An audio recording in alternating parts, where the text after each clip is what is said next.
नमस्कार दोस्तों, आज हम लोग 60 to 62 बीपीएससी मेंस का जो एग्ज़ाम था उसका फिजिक्स ऑप्शनल का क्वेश्चन करने जा रहे हैं।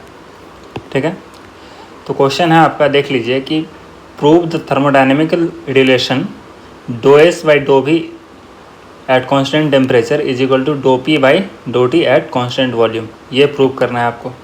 उसके बाद इससे क्या प्रूव करना है कि and hence so that C P minus C V is equal to T E alpha square V. ठीक है, तो चलिए हम लोग इसको करते हैं। देखिए हम लोग dough S by dow V is equal at constant temperature is equal to dow P by dow T at constant volume prove करना है। तो सबसे पहले हम लोग को पता होना चाहिए कि देखिए जो हमारा हेल्महोल्ट्ज़ फ्री एनर्जी एफ होता है वो क्या होता है, U माइनस टी एस। ठीक है, अगर इसको हम लोग डिफ्रेंशिएट करें तो D F is equal to D U minus D T D S, sorry T S. ठीक है, इसको फर्दर हम लोग करते जाए तो D F is equal to D U को हम लोग क्या लिखते हैं, T D S minus P D V, और minus D of T S को क्या लिखेंगे, minus T D S minus S D T. तो माइनस टी डी एस और plus T D S cut गया, तो डी एफ क्या बच गया हमारा, minus P D V minus S D T. ठीक है, अब इसके आगे देखिए हम लोग क्या करते हैं।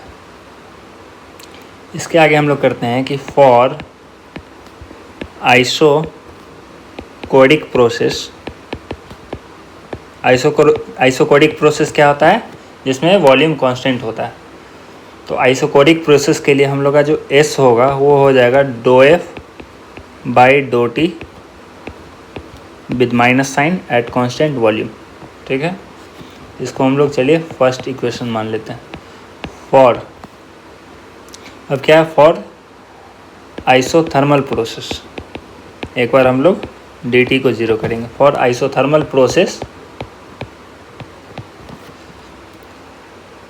P is equal to minus dow F upon dough V at constant temperature. इसको हम लोग चलिए इक्वेशन नंबर 2 ले लिए। ठीक है, अब हम लोग क्या करते हैं कि differentiating equation 1 and 2, differentiating equation 1 and 2 after reversing their order, after reversing their order. देखिए हम लोग डिफ्रेंशिएट करेंगे तो क्या हो जाएगा, dow S by dough V at constant temperature. इसमें हम लोग डो भी से किए हैं, वॉल्यूम के रिस्पेक्ट में एट कांस्टेंट टेम्परेचर पे हम लोग पहले वाले को किए हैं। तो ये हो जाएगा minus dough upon dough V dough F dough T, ये हो जाएगा। ठीक है, इसको हम लोग फर्दर करेंगे तो do S by dough V at constant temperature T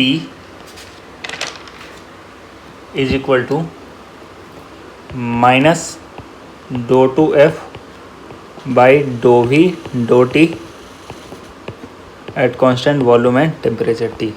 ठीक है, ऐसे कि इसको हम लोग मान लीजिए इक्वेशन 3 मान लिए, और फिर इक्वेशन 2 को हम लोग करेंगे डिफ्रेंशिएट किसके रिस्पेक्ट में, इस बार करेंगे डो टी के रिस्पेक्ट में। तो dow P upon dough T at constant volume is equal to minus dow F by dow V at constant T था और फिर भी। ठीक है, तो ऐसे करेंगे तो क्या आ जाएगा, dough P upon dough T at constant volume is equal to minus sign dow two F upon dough T dough V T comma V. ठीक है, इसको हम लोग इक्वेशन 4 ले लेते हैं। ठीक है, अब देखिए इक्वेशन 4 ये हो गया है और इक्वेशन 3 ये हो गया। इसमें RHS देखिए आपका, RHS इसमें भी सेम है और RHS इसमें भी सेम है, एक में डो भी पहले है और एक में डो टी पहले। तो सिंस आपका F जो है आपका हेल्महोल्ट्ज़ फ्री एनर्जी जो है वो एक स्टेट फंक्शन है,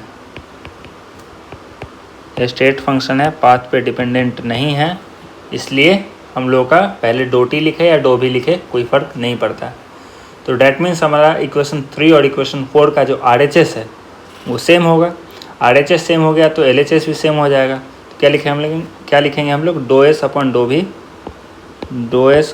भी at constant temperature is equal to dow P upon dough T at constant volume. अब देखिए यही प्रूफ करना था क्या, क्वेश्चन में हम लोग देखते हैं कि यही क्या प्रूफ करना था, डो एस अपॉन डो भी। हाँ देखिए यही प्रूव करना था, ठीक है। अब इसके अगले क्वेश्चन में क्या कहता है कि इसका यूज़ करके हम लोग को क्या करना है कि हम लोगों को प्रूव करना है, we have to prove CP minus CV। हाँ हम लोग को क्या प्रूव करना है, CP minus CV is equal to TE alpha square V, ठीक है, ये प्रूव करना है। तो इसको प्रूव करने से पहले हम आपको बता देते हैं एक ये जो E क्या है और अल्फ़ा क्या है, ठीक है, ये बता देते हैं। चलिए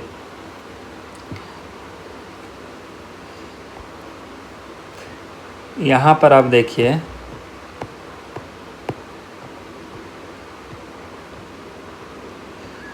अगर मैं आपको दिखाऊं तो देखिए, हाँ यहाँ जो अल्फ़ा है, अल्फ़ा है आपका कोफिशिएंट ऑफ वॉल्यूम एक्सपेंशन और एक्सपेंसिविटी, ठीक है, जिसका वैल्यू है अल्फ़ा का 1/v dow V by dow T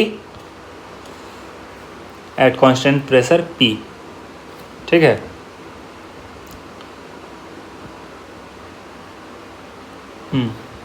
ये है।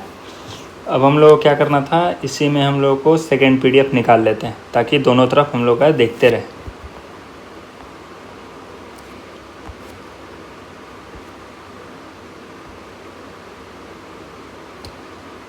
तो चलिए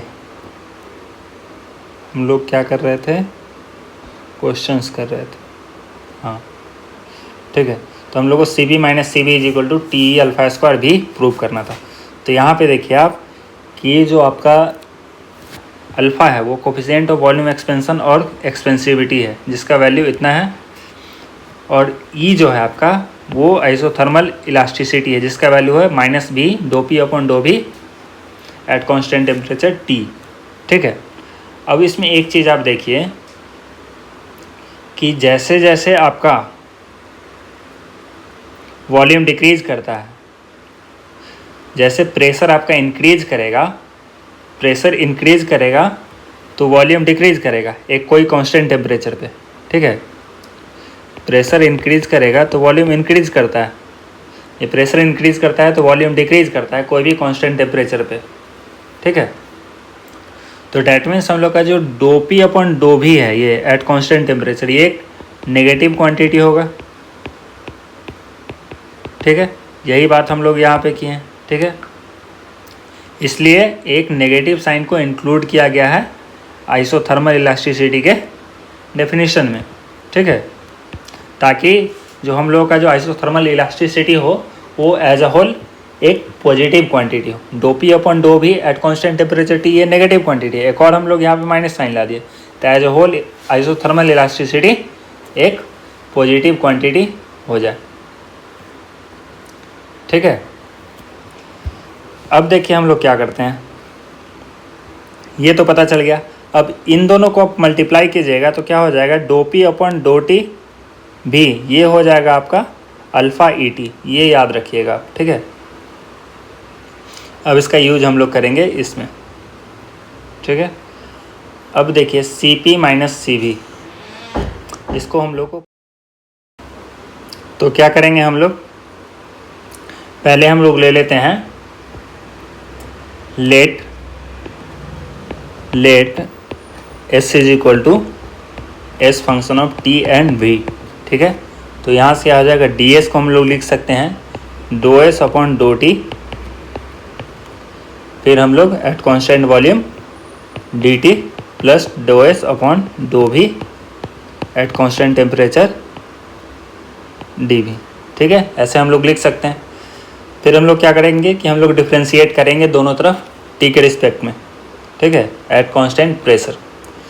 तो do S upon dough T at constant pressure is equal to do S upon dough T V do T upon dough T P plus dough S upon dough V T dough V upon dough T at constant pressure P. ठीक है, इसके बाद हम लोग क्या करेंगे कि इसमें सारे में हम लोग टी से मल्टीप्लाई कर देते हैं। ठीक है, तो इसी स्टेप में मैं लिख देता हूँ टी से यहाँ भी मल्टीप्लाई, टी से यहाँ भी मल्टीप्लाई और टी से यहाँ भी मल्टीप्लाई। ठीक है, तो ये क्या होता है T dough S upon dough T at constant pressure, ये हो जाता है सी पी। ठीक है, और T dough S upon dough T at constant volume, ये हो जाएगा आपका सी वी। ठीक है, और dow T upon dough T तो ये तो 1 ही हो गया, तो सी वी इंटू 1 ही होता, plus T times doh S upon dough V T doh V upon dough T P. ठीक है, ये आ गया, मतलब C P minus C V is equal to T dough S upon dough V T doh V upon dough T P. ठीक है, अब ऊपर में देखिए हम लोग dough S upon dough V at constant temperature क्या लिखे थे, doh P upon dough T at constant volume, क्या हो जाएगा dough P upon dough T at constant volume do V upon dough T at constant pressure. ठीक है, अब यहाँ देखिए कि इधर वाले में हम लोग क्या लिखे हैं। इस साइड हम लोग देखें तो हम लोग अल्फ़ा ई टी को क्या लिखे हैं, ये C P minus C V मैं लिख लेता हूँ। तो C P minus C V, यहाँ देखिए आप अल्फ़ा ई टी को हम लोग लिख रहे हैं doh P upon dough T, तो यहाँ पे मैं लिख देता हूँ टी टाइम्स, इसके बदले अल्फ़ा टी लिख देता हूँ, अल्फ़ा ई टी ई ही है। ठीक है, at constant temperature alpha E, और हम लोग को dough V upon dough T P लिखना है। ठीक है, अब यहाँ पे देखिए dough V upon dough T, देखिए इस साइड यहाँ पे dough V upon dough T क्या है आपका एट कांस्टेंट प्रेशर, अल्फ़ा भी लिख सकते हैं इसको, तो C P minus C V is equal to T alpha E, और इसके बदले क्या लिखना है हम लोग को अल्फ़ा भी, तो C P minus C V is equal to T E alpha square भी। तो ये आपका प्रूव हो गया। ठीक है, आप ये वाले पेज, ये दोनों पेज आप स्क्रीनशॉट ले सकते हो, ये बहुत ही इम्पोर्टेंट है। ठीक है, तो आई थिंक ये वाला आपको बहुत ही अच्छे से समझ में आ गया होगा।